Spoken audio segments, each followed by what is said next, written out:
सुनी बोली मुस्काओ भवानी, उचित कहे हो मुनि बर ज्ञानी। तुम्हारे जान कामो अब जारा, अब लगी शंभु रहे सबिकारा। यह सुनकर पार्वती जी मुस्कुरा करके बोली कि हे विज्ञानी मुनिवरों, आपने उचित ही कहा है। आपकी समझ में शिव जी ने कामदेव को अब जलाया है। अब तक तो वे विकार युक्त यानी कि कामी ही रहे। हमरे जान सदा शिव जोगी, अज अनवद्य अकाम अभोगी। जो मैं शिव से ये अस ज्ञानी, प्रीति समेत कर्म मन बानी। किंतु हमारी समझ से तो शिव जी सदा से ही योगी, अजन्मा, अनिंद्य, काम रहित और भोगहीन है। और यदि मैंने शिव जी को ऐसा समझकर ही मन, वचन और कर्म से प्रेम सहित उनकी सेवा की है, तो हमारपन सुनहु मुनीसा, करी हहीं सत्य कृपा निधि ईसा। तुम जो कहा हर जारे उमारा, सोई अति बड़ अविवेकु तुम्हारा। तो हे मुनीश्वरों सुनिए, वे कृपा निधान भगवान मेरी प्रतिज्ञा को सत्य करेंगे। आपने जो यह कहा है कि शिव जी ने कामदेव को भस्म कर दिया, यही आपका बड़ा भारी अविवेक है। तात अनल कर सहज सुभाऊ, हिमते ही निकट जाई नहीं काऊ। गए समीप सो अवसी नसाई, असी मनमथ महेश की नाई। हे तात, अग्नि का तो यह सहज स्वभाव ही है कि पाला उसके समीप कभी जा ही नहीं सकता, और जाने पर वह अवश्य नष्ट हो जाएगा। महादेव जी और कामदेव जी के संबंध में भी यही न्याय समझना चाहिए। ही हर्षे मुनि बचन सुनी, देखी प्रीति विश्वास। चले भवानी ही नाई, सिर गए हिमाचल पास। पार्वती जी के वचन सुनकर और उनका प्रेम तथा विश्वास देखकर मुनि हृदय में बड़े प्रसन्न हुए। वे भवानी को सिर नवा करके चल दिए और हिमाचल के पास पहुँचे।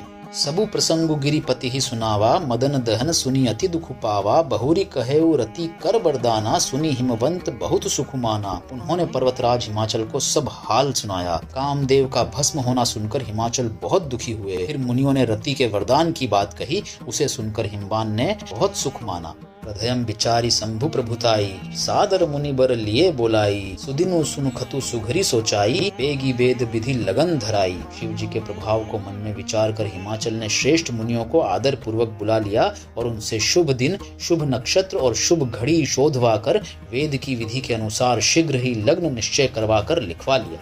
पत्री सप्तऋषिन सोई दिन ही, गही पद विनय हिमाचल कीन्ही। जाई विधि ही तिन्ह दिन ही सोपाती, बाचत प्रीति न हृदयम समाती। फिर हिमाचल ने वह लग्न पत्रिका सप्तऋषियों को दे दी और चरण पकड़कर उनकी विनती की। उन्होंने जाकर वह लग्न पत्रिका ब्रह्मा जी को दी। उसको पढ़ते समय ब्रह्मा जी के मन में प्रेम समाता नहीं था।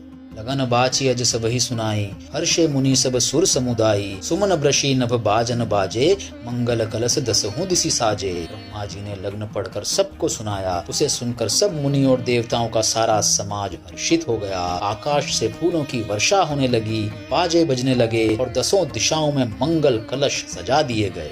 लगे समारन सकल सुर वाहन विविध विमान, हो ही सगुन मंगल सुभद करही अपछरा गान। सब देवता अपने भांति भांति के वाहन और विमान सजाने लगे। कल्याणप्रद मंगल शकुन होने लगे और अप्सराएं गाने लगी। सिबहि शंभुगन करहि सिंगारा, जटा मुकुट अहि मोरु संवारा। कुंडल कंकन पहिरे ब्याला, तन विभूति पटके हरि छाला। शिव जी के गण शिव जी का श्रृंगार करने लगे। जटाओं का मुकुट बनाकर उस पर सांपों का मोर सजाया गया। शिव जी ने सांपों के ही कुंडल और कंकण पहने, शरीर पर विभूति रमाई और वस्त्र की जगह बागम भर लपेट लिया। शशि ललाट सुंदर सिर गंगा, नयन तीनी उपबीत भुजंगा। गरल कंठ उर नर सिर माला, असिव बेश शिव धाम कृपाला। शिव जी के सुंदर मस्तक पर चंद्रमा, सिर पर गंगा जी, तीन नेत्र, सांपों का जनेऊ, गले में विष और छाती पर नर मुंडों की माला थी। इस प्रकार उनका वेश अशुभ होने पर भी वे कल्याण के धाम और कृपालु हैं।